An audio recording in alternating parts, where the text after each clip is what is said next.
Hi, good afternoon and welcome to our IELTS live session. Today we will look at IELTS speaking. So good afternoon to one and all who have joined us live. So give me a second to check who's live now so that I get an idea. Alright. So like announced, we will discuss speaking module of IELTS today. And I'll walk you through what IELTS speaking is all about. And then we'll keep this interactive. So if you're asking me questions, I'll make sure I answer them, okay? So that is what the intention or the agenda is of today's live session. Okay, so IELTS speaking. IELTS speaking is the, it's the last module of the entire IELTS test, because you have the listening, the reading, writing, which goes at a single stretch, and the speaking test is mostly scheduled on another day. Okay, so it's not your original test date that you will be sitting your speaking test. It's mostly a few days ahead of the original test date or a few days after the original test date. So, how long is the IELTS speaking test? Well, the duration of an IELTS speaking is between 11 and 14 minutes. So it is not a very long, exhausting session that you will have. The examiner maximum can talk to you up to 14 minutes, okay? And it should not go anywhere below 11 minutes. So let's say in between 11 and 14 minutes. That's the time duration you have to have a conversation with the examiner. Now, it's a one-to-one speaking session that you will have. Unlike the listening, reading and writing, which are tests you will take in a large exam hall with many other students sitting next to you. But for speaking, in your exam hall, there will just be two people. One is you, the candidate, and the other will be the examiner. So remember, the person you meet on the day of the speaking test, the person you talk to during your speaking test, is the IELTS speaking examiner, and he or she will evaluate you, and you get your speaking score based on what the examiner gives you then and there. So remember, how the IELTS speaking functions is very different from most of the other speaking tests of any other language assessment exam, because the examiner, at the end of the 14th minute, by the time you step out of the room, the examiner has already given you a score. And how are you scored in your IELTS speaking? Well, from a band of 0, the highest band you can get is a band of 9 in speaking. So the examiner scores you between band 0 and band 9. For most purposes, let's say if you're planning to take up higher studies or you want to work, okay, let's say the IELTS speaking requirement mostly falls, let's say, from 6.5 band to 7. It could be 8, 8.5, okay, 7.5. So your speaking is scored in full bands or in half bands. So you may get a 6 or a 6.5. It could be a 7 or a 7.5. So you're scored in full and half bands. So if this is what the IELTS exam is, the technicalities of the IELTS exam is, what is the structure and format of the IELTS speaking? There will be 3 different parts in your IELTS speaking, and you have to attend all these 3 parts. The first part is called Introduction and Interview on familiar topics. So the examiner will introduce him or herself and will also ask you certain questions, starting from your name, your whereabouts, okay? Whether you're a student or whether you're working. So if you're a student, you will have questions related to your studies, your course, your academic goals. If you're a working professional, the interview questions will be about your job, the nature of work you do, your work environment, about your work goals, or things related to that. Now, these are not the only questions which the examiner asks you. Now, the first part of speaking lasts for 4 to 5 minutes. And in this part, the questions are familiar. What do you mean by familiar topics? Well, familiar topics are topics that you're already aware of, that you know and that you're comfortable speaking about. Let's say, like yourself, speaking about your family, speaking about your hometown. It could be about the course that you studied. It could be about the college you went to. It could be about your habits, your reading habits, your eating habits, your exercise habits. It could be about your hobbies. Let's say about reading as a hobby, about watching movies as a hobby, about traveling as a hobby. It could be any simple familiar topic, everything to do about you as a person. Okay? Which means this is comparatively most easiest section. You get yourself, surroundings. So, how do you answer these questions? Well, of speaking, you really have to give long. Let's see somewhere.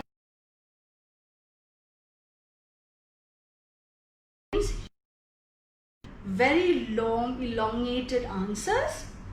Nor should your answers be crisp, one word. You need to speak more than just 1 or 2 words. 3 seconds per answer. The interesting speak as introduction and interview. After this section, the examiner takes you to part 2 of speaking. So what happens in part 2? Well, this section is called as, and in this section, the examiner will give you a card. It can also.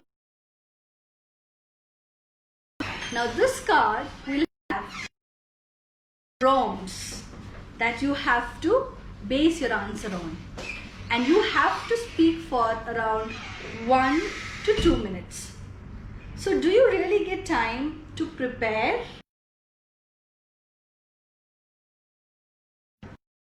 The roll card.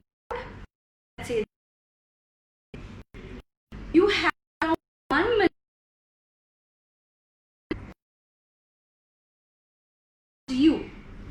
But to my students, we always suggest taking down notes in that 1 minute preparation time. Do not underestimate that preparation time. You could think over what you want to speak. You could write down words, because 1 minute is not a very long time. You cannot write down paragraphs, definitely no. Okay, so let's keep in mind that we will prepare in that 1 minute, and then the examiner will ask you to speak, and you can speak up to 2 minutes. And do not worry, it's the examiner who times your speaking. Okay, so when to start speaking, when to stop speaking, is your time really up? Everything is controlled by the examiner. So all you need to do is follow the instructions that the examiner gives you. When the examiner gives you the prompt card and asks you to prepare, you make notes on it. When the examiner says, your time's up, you now have 1 to 2 minutes to speak, you may start speaking now, you start speaking. When the examiner says, thank you, and that's the end of the time, you stop speaking. So the entire speaking test of the IELTS is time controlled by the examiner, which makes perfect sense because when you enter the IELTS exam hall, you are not allowed to carry a watch with you. You cannot wear one. You cannot keep your mobile with you. So if you do not have any one of these devices, a watch or a mobile with you, a mobile phone with you, you will not be able to keep track of time, which is why it's the examiner who controls your test. After part 2 of speaking, the examiner takes you to the last part of speaking, and that's called as a two-way discussion. And just like the name suggests, the examiner asks you certain questions and you answer to. Okay, you give the answer to those questions. And this section also lasts for around 4 to 5 minutes. So, what kind of questions does the examiner ask here? Well, the questions that are asked in your last part of speaking are very closely connected to your part 2 of speaking, which is the prompt card. So, whatever was the topic given in the prompt card, your discussion part will have questions related to that. Let's take an example. So if I give you a prompt card, okay, and the card says, describe a recent function you attended, and you have prompts. What was the function? Where did it happen? How did it go? And what did you feel about the function? So you have certain prompts given there. Now once you answer this and you move on to the last part of speaking, your discussion questions will be related to functions, celebrations, occasions. So these are the broad topics that the examiner may ask you questions. Part 1 and part 2 speaking are closely related to you as a person. But part 3, which is the last part of speaking, is more of a general discussion. I'll tell you what that is. I'll take up a question that I have and then we will continue our discussion. Hi, so Daisy Titus has asked this question. So hi Daisy, thanks for watching us live, and this is Daisy's question. Is it necessary to give conclusion while presenting the cue card? Daisy, very relevant. So I just give you an example of how you need to describe a function you recently participated in, and there are 4 prompts given to you. So you just have 2 minutes to speak on the card, right? So by the time you start the card and you complete the prompts, your 2 minutes is almost done. But a conclusion is not really mandatory as such, which means you do not have to have a sentence which says, so I would like to conclude saying that my cousin's birthday party was the most recent function I attended. Now this is a conclusion statement. That is really not required. Sometimes as you speak, the examiner stops you because the 2 minutes is up. You can just stop wherever you were. You really don't have to conclude it. But it could be that you've spoken about all the 4 points given, all the 4 prompts, and you still have some time because the examiner hasn't asked you to stop speaking. In that case, you can try and conclude or summarize what you just spoke. Wherein you can say, so I did, during my 20 years of my life so far, I did attend so many different functions, but this one was the best. So by the time you summarize it, the examiner will stop you. Remember, this is in case you have a lot of time remaining. Otherwise, do not be in a hurry to conclude your task card. Daisy, I hope I've answered your question. Okay, so keep watching as we discuss IELTS speaking. So like I said, your part 3 of IELTS speaking is very much closely connected to part 2 of speaking. And if part 1 and 2 helps you talk about yourself, part 3 is more general or more abstract in nature. For example, a question in part 3 could be, what kind of functions are mostly celebrated in your country? what are the most popular holidays that are given in your country? How do people celebrate public holidays? What are the different public holidays in your country? Has the way people celebrate public festivals changed over time?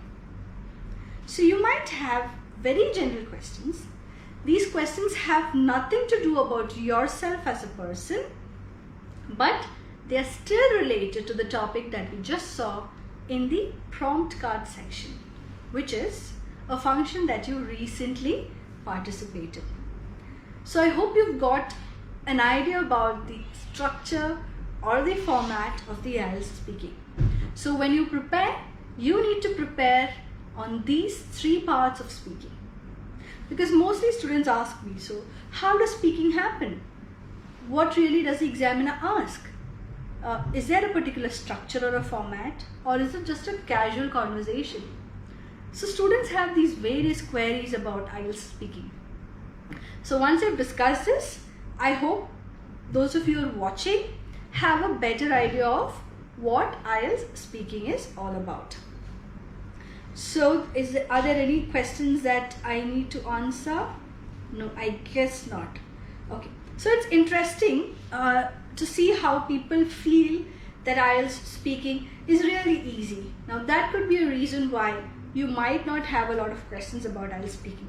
Well, definitely IELTS speaking is not a very difficult task, but it could be challenging for anyone who feels that their language is not strong enough. For anyone who is not confident in using English, speaking could be a challenge. For all the others who are very good, very proficient with their English, IELTS speaking could still be challenging if you do not focus on answers.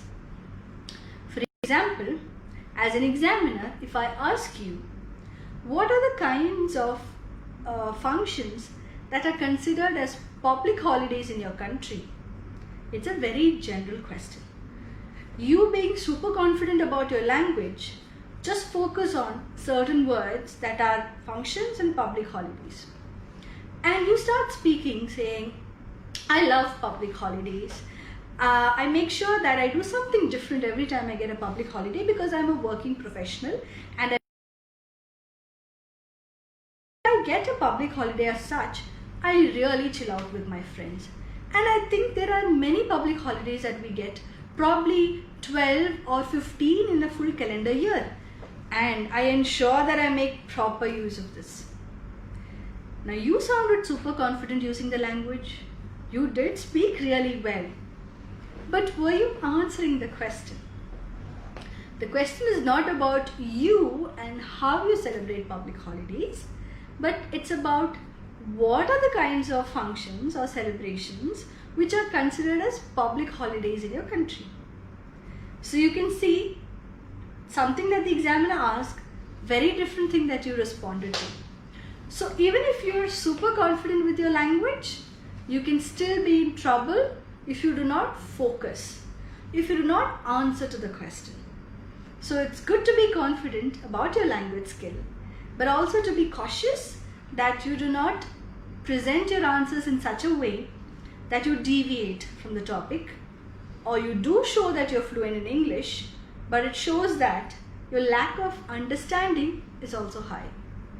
Okay, so please keep that in mind whenever you attend the IELTS speaking test.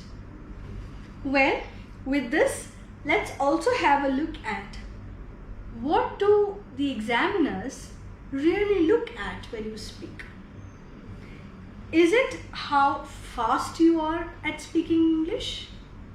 Does the examiner focus on grammar? What is it that the examiners want to know or evaluate about our speaking? Does anyone have an idea on what are the aspects that the examiners look at? I'll wait for 2 seconds to see if anyone responds. If no, definitely I'm obliged to give you the answer. So my question is, what are the assessment criteria of IELTS speaking? What does the examiner look at, or what does the examiner evaluate when you speak? A few seconds before I give the answer myself. Let's see if anyone out there knows what the assessment criteria are. Well, I don't seem to see any responses. Wait for a few more seconds to see if there are interesting responses, and then we'll go ahead with it. Okay?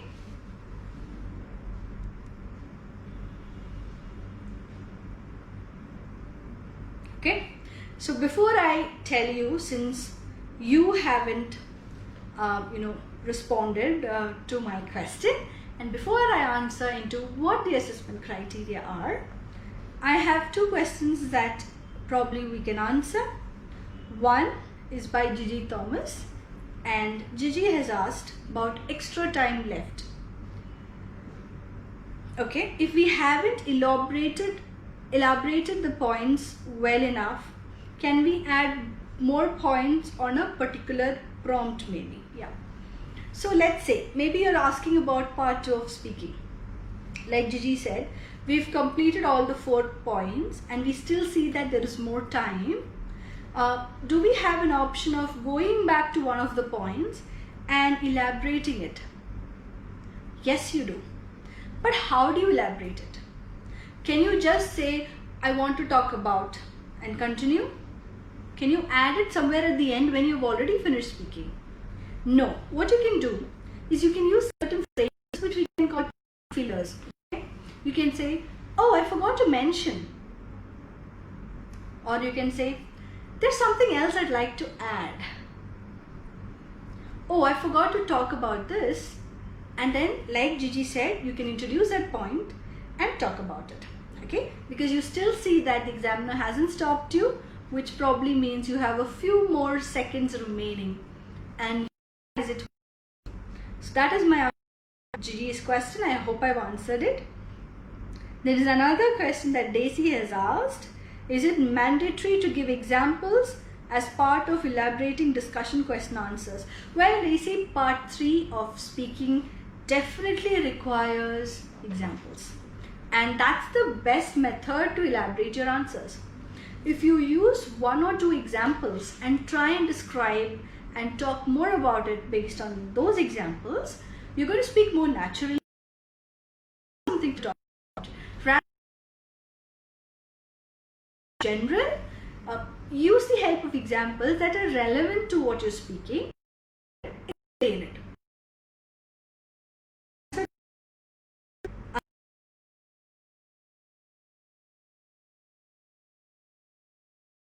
Elaborate your answers.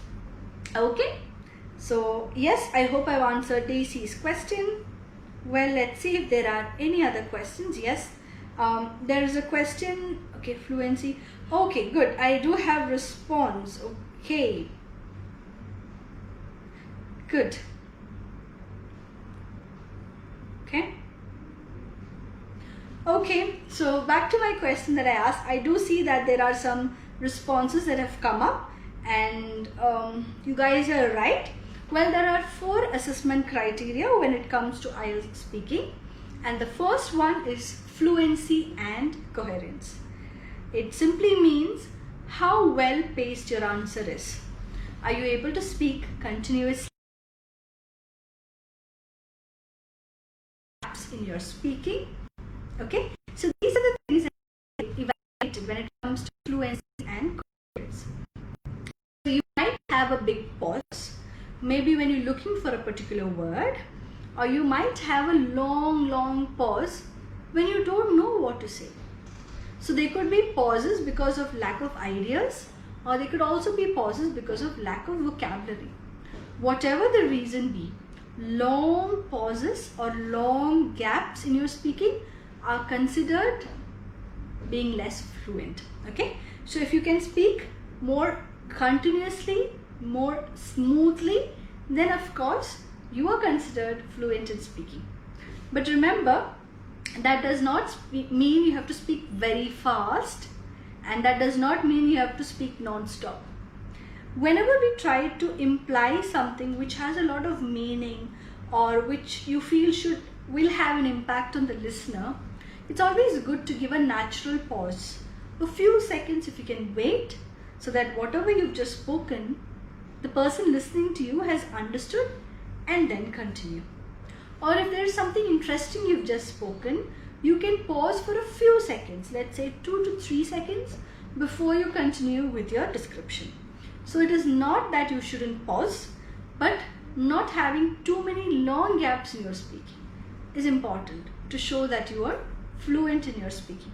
So that's the first assessment criteria, which is fluency and coherence. So I think there is a comment that confidence. So Princey has said confidence is an assessment criteria. Princey, I would say confidence is not a separate criteria as such, but it's a part of being fluent, because if you're confident, you'll definitely be more fluent. If you're less confident, you'll have longer pauses or larger gaps in your speaking. So it's a part of the fluency criteria, but it is not that you have to be confident to be able to score, and that's not an assessment criteria as such. Well, the second assessment criteria after fluency and coherence is lexical resources. That's nothing else but vocabulary, the kinds of words you use when you speak. Does that mean I should be using high sounding difficult words? Or does that even mean I should use only difficult words and not completely avoid simple words? It doesn't. It means, okay, so it basically means that you should be using words that are relevant to the topic. It shouldn't be something that is not correct in that particular topic. Okay, so you should use relevant words. It need not always be difficult, high sounding words, but try to use a variety of words. Like repeating the same words over and over again could mean that your vocabulary is not large enough. For example, if there's a word important, if you keep saying it's very important to do this, also it's important to do that, and another important thing is this, and I also think it is important too. So we've used the word important many times. Instead, try to use other words.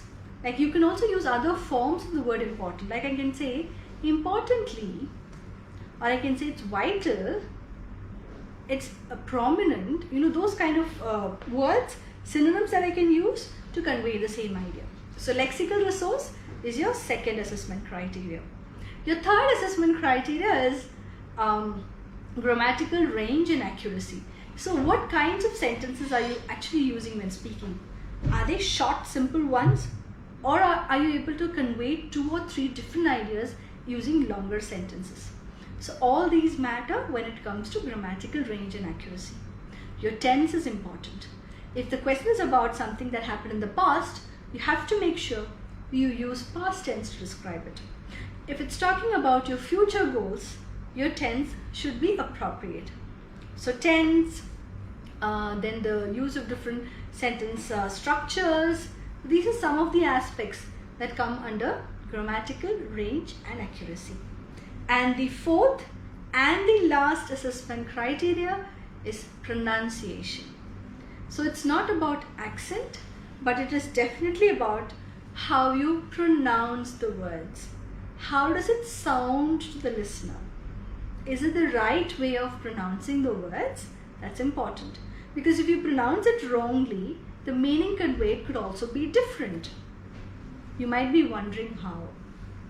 Well, there are many words that can be, let's say there are variations in spellings, so they're all pronounced differently and they all convey different meanings. Like if I pronounce H-E-A-R-T, which is heart, as hurt. Now hurt is very different from heart, right? So if I use the word is heart, but I pronounce it as hurt, it does not convey the meaning that you intend to. So pronunciation is very important. And in pronunciation, you have various other aspects like intonation. So the variations in your tone, and it has a lot to do about stress. There is word stress, there is sentence stress. So how do you actually sound? Do you sound natural when you speak? Does it sound like a robot speaking? Okay, so when there are no effects, when there is no meaning or there is no emotion conveyed, it could sound very unnatural. So pronunciation has all these aspects under it. So these are the assessment criteria, and I'm not sure if I've missed out on any, but if there aren't any more questions, probably we can wind up our speaking session. But I think I missed out a comment. Okay, hold on while you guys just imbibe what I've just spoken. Let me give you a very effective pause, which I'm trying to basically show that it's important to pause when you speak. Do not speak like it's a radio. There's one point I forgot to add, that your entire speaking session is audio recorded. So whatever you've spoken is completely recorded on tape. That has a lot of other purposes. In case you want to give for a re-evaluation, it's the audio tape that is selected, and there are 2 other individual examiners who listen to your speaking session and check whether the original score that you received is correct or does it need an upgradation. Okay, so evaluation purpose is one reason. The other is recording conducted the speaking test, because if it is not recorded as an audio, it really doesn't show that a speaking really happened. Okay, but also keep in mind that after your test dates, for up to 6 months, your audio recording is preserved, after which probably they don't keep it with them any longer. Because imagine an IELTS test that happens 4 times a month and millions of candidates across the world taking the test at the same time. If all their audio clips were to be saved for eternity, that's not possible. So it's up to 6 months that your audio will be preserved with them, with the British Council or with the IDP or with the Cambridge. And in case you ask for a re-evaluation, it's taken and checked. Otherwise, it's probably disposed of after 6 months. But yeah, there is a definite time span for which they preserve it. It is not for eternity. Okay. All right. So any other questions? Well, comments that I can see saying helpful session. Thank you for joining us live. That's more important. We always intend to keep this interactive, to keep this exciting. So it will be highly helpful, beneficial and meaningful if you could really put up, queries or questions that are relevant and that might help somebody else if asked. That is more encouraging. Probably, okay, so there's a question Sharu Joseph has asked, out of the 3 parts, which one is more important? Well, Sharu, very, very relevant question. I'm sure there'll be many others watching out there who are like thinking the same thing. So which part do I focus more on? To be honest, there is no particular section that you have to pay more attention or focus to. Well, there is a level basically. Part 1 is comparatively easier. It's a warm-up basically, where the examiner asks you certain questions about yourself. You answer it, you become more confident and comfortable. It moves on to a higher difficulty level where you have to speak for almost 2 minutes on your own on a topic given to you, and then it moves on to a even higher difficulty level where the examiner asks you a lot of general questions and you have to answer like you know about it. It could be opinions, it could be suggestions, it could be comments, it could be your thoughts on certain ideas. But like Daisy had said, you need to use examples and elaborate your answers. So there is no particular section which has more importance. Equal importance to all the 3 sections, but the difficulty level starts from the lowest to the highest in the 3 parts. So that's all, Sharu. Otherwise, you have to focus on all the 3 different parts. Okay, so I hope that's clear to you. Okay, thank you for clarifying all the questions. Okay, Sarimala Krishna, I hope I pronounced it correct. When will be the next exam date? Now, yes, and a similar question, are they conducting during this lockdown? Okay, in India at least, I don't know, Sarimala, where you are currently, but here we do not have paper-based tests right now because of the COVID issue. where because of which most of the real pen and paper tests have been cancelled, but the IELTS computer based test is still functional. But again, it depends on which region you are. If you're in a country where it's really let's say it's really high and lockdown, probably the tests are not happening. But elsewhere in other parts of the world where it's slightly more under controlled condition, it's still happening. Okay, so we'll have to wait and check up the British Council or the IDP website to check when the next dates will be open. Okay, so that's what I can convey to respond to the question. So I don't think there are any other comments. I can just see a response to one of our viewers' comments that part 3 is probably more difficult for most candidates. That could be a reason. Yeah, that could be true. But sometimes imagine, answering a simple question becomes more challenging. Imagine in part 1 I ask you, let me ask you what is the meaning of your name? I mean, if you're not ready for that, you should be ready for that. Part 1 question could be as simple as that. What is the meaning of your name? And you say it means, so my name is Sangeeta, so I would say my name means music, and I stop and I'm confused because I don't know what more to say. So part 1 could also be challenging because I just told you that you need to speak for 2 to 3 sentences, right? In 2 to 3 sentences. So if I just say my name means music, it's a single sentence. So what more do I add?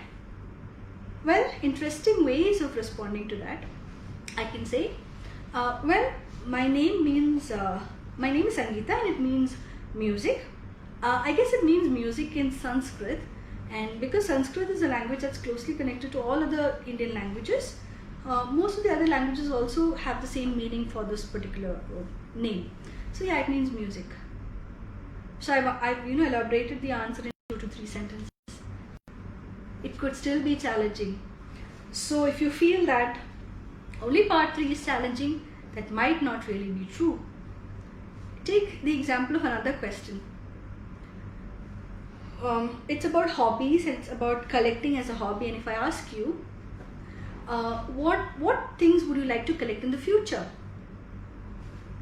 Can I just say, or I say, I think I would like to collect stamps, and stop? How much more do I answer? It's not always necessary that you have to give an answer. I mean, you have to answer the question, but what if I don't want to collect anything at all? Can I answer like that? Yes, I can. So my response could also be, well, I'm not in the habit of collecting anything, and I haven't really thought about, collecting anything in the future. I don't know, but since you asked me, probably I'll be interested in collecting movies. That's another way you can respond. So it's not that you always have to sound like you know everything and say, yeah, I'd like to collect stamps in the future. Yeah, definitely. Maybe cars. You can also say that I have no intention of collecting anything in the future because I'm bad at collecting things. And I'm so bad at sorting and keeping things in order at home that I feel that I'll do a bad job if I start collecting something. That can also be your response. So it's not that you have to always be positive and say, yes, I would like to collect this and this is my plan. I can also say, no, I don't have any intention of collecting anything in the future because I'm bad at that. Okay? So your response could also be negative, but you have to still respond to the question. Because basically in your IELTS English test, like all the other language assessment tests, it's your language skill that's being assessed. So I hope I've answered that question, where one of you said probably it's part 1 which is the easiest and part 3 could be challenging. It could be in different ways. You can see it in different ways. It depends on how easy you find to respond to the question. So how can you prepare for the IELTS speaking? Well, all it requires is a lot of practice and a good person to guide you. You need a mentor, because for speaking, even if you have access to all the questions up to date, all the part 1 questions, all the possible prompt cards, all the possible part 3 questions, if you prepare on your own, you don't take feedback or suggestions from somebody else, how will you improve? how will you be sure that you're actually delivering what the examiners are looking for? Which is why practice plus a good mentor is the most important aspect when it comes to IELTS speaking. So using a lot of English on a daily basis. Talk to your friends. If your parents are willing to support you in English, talk to them in English. Siblings could help you out. Your work environment is one of the best places to practice English. Tell your co-workers and colleagues that from now on, I'll speak to you in English and you respond to me in the same. That will help you and him in the same way. So make sure you use all the possible environment that you have, all the possible factors that you have to support you in helping and practicing learning English more. Okay, so use as much as possible, and that's the only tip I have for you. But definitely the second tip is getting the right mentor. Okay, so if there aren't any other questions, we will try and wind up the session.